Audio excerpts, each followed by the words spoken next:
Nawisambiri pokala mchisani, ndiye mavuto timagwetsa misozio. Mulungu wakuta misozi yonse, Mulungu wala misozio. Amaona mitima yoswekayo,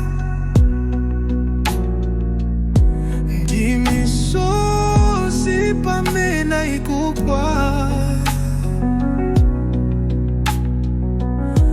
Mulungu aliranso natankhoza mutu,